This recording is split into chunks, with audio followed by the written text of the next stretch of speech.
next time you have an opportunity to make a difference for animals, will you be brave enough? Yes or no?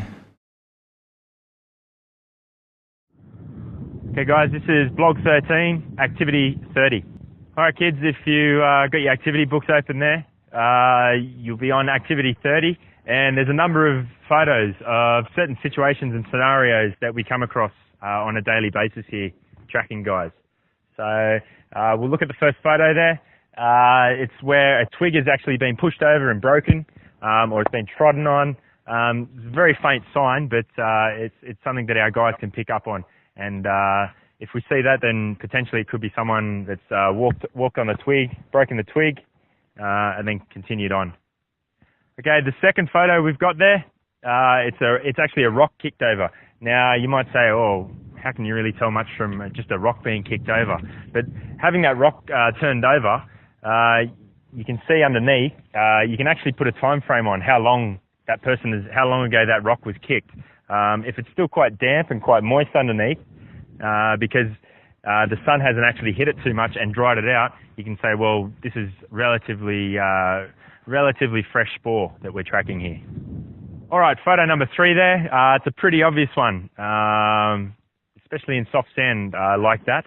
It's an actual boot print, and what we have here, all our guys have the same boot prints, so we know exactly what our boot prints look like, and we know what our guys' boot prints look like. So we can easily identify if it's a foreign boot print, and if that's the case, then we'll go after them. But that's a pretty easy sign there.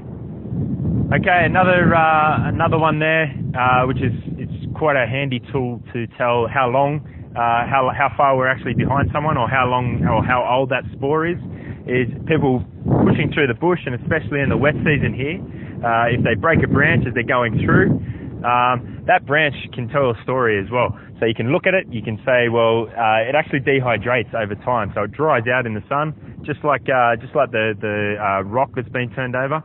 The twigs and leaves, once they're broken, they actually dehydrate in the sun.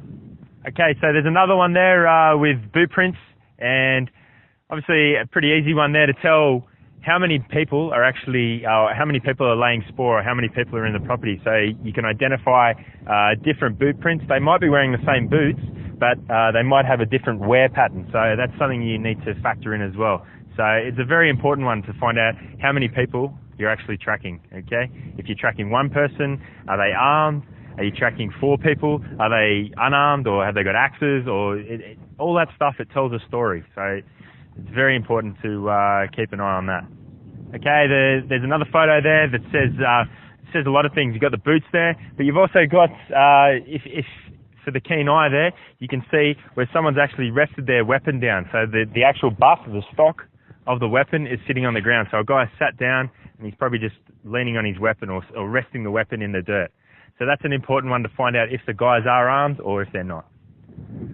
Okay, there's another telltale sign as well of someone if they've urinated or if they've gone to the toilet. You'll actually be able to see that it leaves a salty ring, and again you can put a time frame on that as well. So if it's quite fresh and still quite wet, then obviously you're quite close to these guys. If it's a little bit older, dry, salty, then you know it's a little bit older. Okay, another sign as well out in the bush. A lot of guys, when they do come in, a lot of poaching syndicates, when they do come in, they set up camp for nights, for a particular amount of nights. They'll lay snares. So if you do come across a campfire, obviously know that there's people in the area, but you can also put a time frame on that as well. So you can actually kick over some of the wood, see if there's still heat there. If there's still embers, then you know it's quite fresh, and the guys haven't, they've just been cooking a couple of hours ago. So that's another good one for putting a time frame on the spore. Okay, so we're talking. You notice that we're talking a lot about time frames and trying to put a date and a time on these things. Okay, so you're looking for the when, the where, and the what. Okay, so this is the when. How long ago? Okay, so if you do see a boot print and there's lots of little creepy crawlies out here, little bugs. You can see there's actual beetles there's a lot of beetles out here, a lot of dung beetles, that kind of thing. If you see a dung beetle that's crawled across some spore, you can actually put a really close time frame on that by, you'll see the spore, you'll see the beetle tracks, and then you can follow the beetle tracks. And if the beetle's only 2 or 3 metres away, then you put a bit of a time frame on it. You go, okay, well, he's moved in 10 minutes, he's moved 2 metres, so, and you can actually put a time frame on this. So that's a really important one, and it's a big one for us. So thanks very much for tuning in today, guys and girls.